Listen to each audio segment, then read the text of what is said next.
These Sunday readings have special meaning for me, as they were the readings for the first Eucharist at which I presided as a newly ordained friar priest. And at that same celebration, I baptized my younger nephew, Andrew, and welcomed him into the community of the church. Combined with the huge celebration of the evening before, Isaiah's juicy, rich foods and pure choice wines were still fresh in our minds and stomachs. It's no wonder that one of Jesus's favorite images for the reign of God has something to do with food-laden tables and celebration, a tradition of the messianic banquet promised in the Old Testament and recalled for us in Isaiah 25 this weekend. The gospel parable this weekend, however, begins with a joyful setting, but takes some disturbing twists and turns. Like the hard-hitting stories of the past couple of weekends, Jesus speaks today from a situation of conflict with the Jewish leaders who questioned his authority several verses earlier. What follows is a series of parables in which the hardened righteousness of the scribes and those learned in the law is contrasted with the unadorned and spontaneous receptivity of those on the margins, those outside the law, summed up in the gospel phrase of tax collectors and prostitutes. Those who should be well-versed and steeped in Israel's deep covenant relationship with God seem the least disposed to God come in the flesh, and they reject the Son. So there is the obvious literal meaning of the parable. You and I, unless we were born people of the covenant, are the second string list of invited guests of the highways and byways, undeserving recipients of the largesse of God, who provides a banquet for one-time strangers that is really intended for all. So far, so good. There is, however, lurking in our 21st century sensibilities, the problem of the guest thrown into the outer darkness in verse 14 for not being properly attired.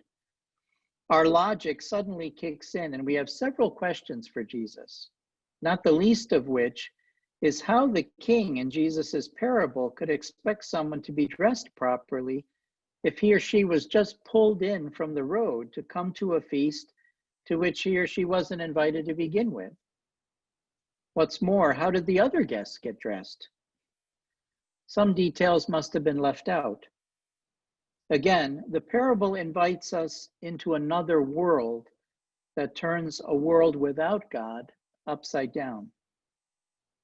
In a world where churches quite proudly state, from a laudable desire to be inclusive, all are welcome, this parable makes us think again. The king seems to be expecting more from his guests at this lavish feast of grace. The wedding garment, of course, is reminiscent of Isaiah 61, the garment of righteousness, a righteousness described elsewhere in Matthew's gospel, particularly in the final judgment scene of Matthew 25. In other words, once all are welcomed, all must accept ongoing conversion of head and heart and manner of life, i.e., wearing the garment of righteous deeds in order to stay in the banquet hall, that is, the reign of God.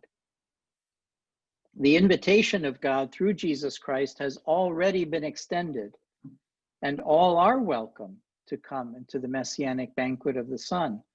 However, that's not where it ends. The guests are invited to conversion. Tax collectors, if they had to keep working for the Roman Empire and were not free to leave their post, as was Matthew, were expected to stop skimming extra money off the top for themselves and their families. Prostitutes were expected to settle down somehow and not return to the brothel. As the well-known Anglican bishop and New Testament scholar N.T. Wright once wrote about this passage, Jesus's love reached them where they were, but his love refused to let them stay as they were. I'm reminded of one of the aphorisms of the late Jesuit spiritual writer Anthony de Mello. You do not have to change for God to love you. At first hearing, that saying can make righteous types a little nervous. What do you mean by saying you don't have to change? But of course, that's not the point of the pithy saying. God's love is free-flowing and abundant, more like an uncapped fire hydrant than a kitchen faucet. And we ought to be able to walk in the door of Christian community and come to the table spread before us with our eyes bulging out of our heads at the superabundance of grace flowing from the divine buffet. However, to keep eating and stay for the whole party, Jesus is saying we have to at least want and strive to resemble the host, keeping the baptismal wedding garment, clothed in self-forgetful love, forgiveness, and compassion for the other, free of the prejudices and blindness that separate one from another. Sometimes we're so happy to have numbers, especially now that we're trying to get people back to the feast as the pandemic waxes and wanes in various parts of our world and our country. The demands of the gospel cannot be compromised, however. Jesus, the bridegroom and the king's son, makes all the difference.